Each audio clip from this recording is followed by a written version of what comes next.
In a world facing the consequences of climate change, environmental degradation, and industrial collapse, it has become a hotly debated topic, with everyone finding their own unique way to express their views on the issue. Some have chosen to create environmental art, an artistic movement born out of urgency, which critiques, warns, and encourages, often blurring the boundaries between aesthetics, activism, and science. Art has emerged not only as a reflection of crises, but also as a potential catalyst for change. Yet, what gives environmental art its power? Is it the information it combines, the political message it carries, or could it be something more direct, more personal, something that evokes not just thought, but emotion? In Delft, a contemporary art venue, Radius, situated in a former pumping station and water reservoir, hosted an exhibition, Beyond Political Limits. The authors offered a sensory encounter with environmental art through different mediums. As you walk through the tunnels of the museum, a narrative unfolds. The space is dark, cold, viscerally uncomfortable. The air bites at your skin. The sounds, mechanical, metallic, disorientate you. This is not art you merely observe. It is art you feel. Art that makes you think of your own footprint. In her essay, Ways of Saying, Rhetorical Strategies of Environmentalist Imagery, Boutker challenges the common assumption that the impact of environmental art primarily lies in the direct message and representation of planet decay. Instead, she argues that the persuasive power of such art comes from how it affects our emotions. Affect, rather than fact, may be our best hope in this regard. As she puts it, the socially effective approach of creating emotional resonance may succeed where factual information has failed. We've known about the climate change for decades, and apocalyptic warnings have not stopped the melting ice, rising seas, or animal extinction, but rather the capitalist consumerism multiplies the waste piles and air pollution. Perhaps the problem is not a lack of information, but a lack of strong emotional connection that would encourage more people to actually do something.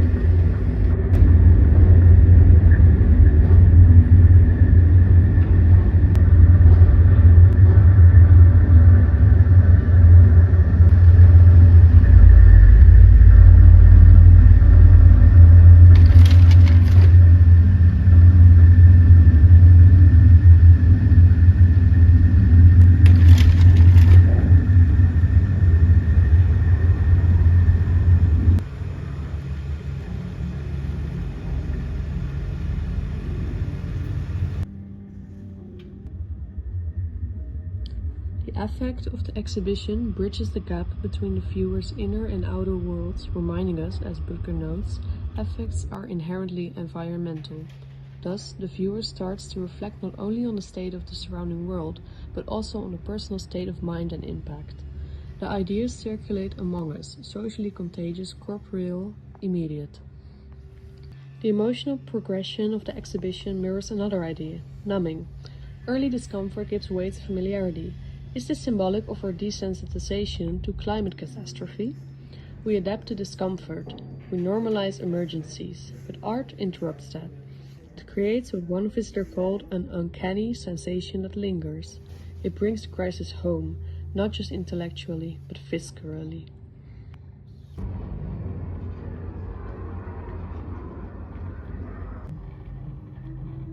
Sensory experiences matter. The texture of scent, the reflections in the installation, the unsettling sound of obedient noise, and the surrounding cold and echoing voices. This all evoke bodily reactions that precede thought. Emotions is precognitive. It occurs before we recognize, analyze, or deny it. Environmental art is not about convincing us. It's about challenging us. Not without facts, but with feelings that we can't ignore. After our experience at the exhibition, we had different interpretations. Some saw the transition from discomfort to familiarity as a reflection of our adaptation to crisis. Others saw it as an emotional reckoning, aching to enter a dark fairy tale. Art tough though, sensation.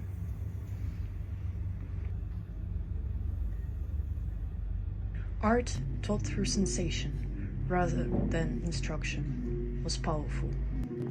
Beuttiger reminds us that every conception of art implies a construction of the viewer.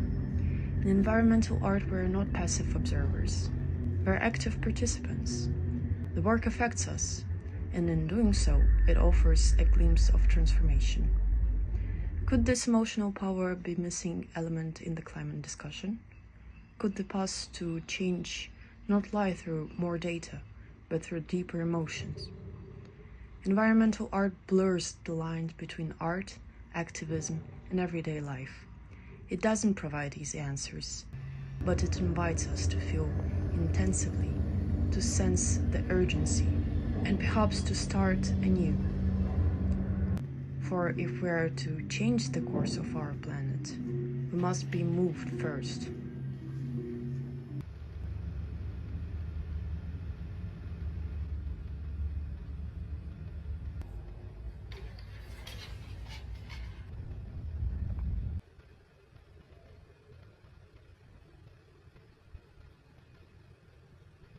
In one word, I would describe the exhibition as maybe, I would say urgency. That's really what I felt. Intrigued. Curious. Could you describe in one word how you were affected by the exhibition? I was quite anxious, would be the word.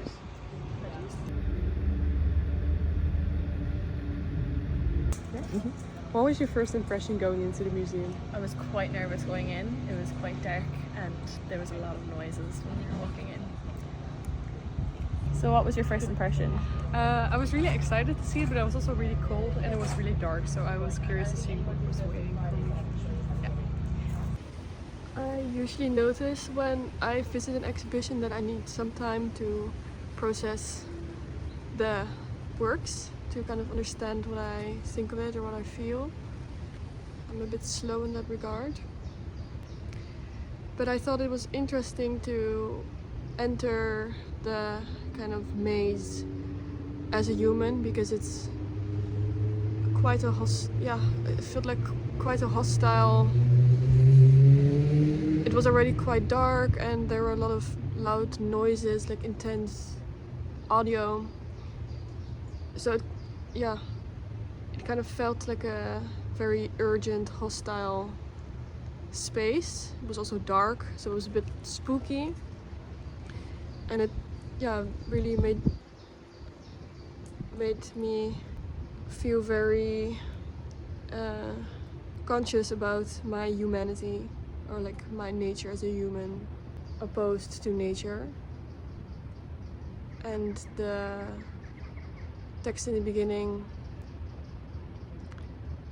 made me sharp in that way, which I think is good. So I think the first impression was feeling like a horror film, because there were a lot of sounds and cold darkness and like a graveyard coldness, sort of. Yeah. How did the exhibition affect you? Sorry, I didn't know the question was Oh, going to be sorry. that.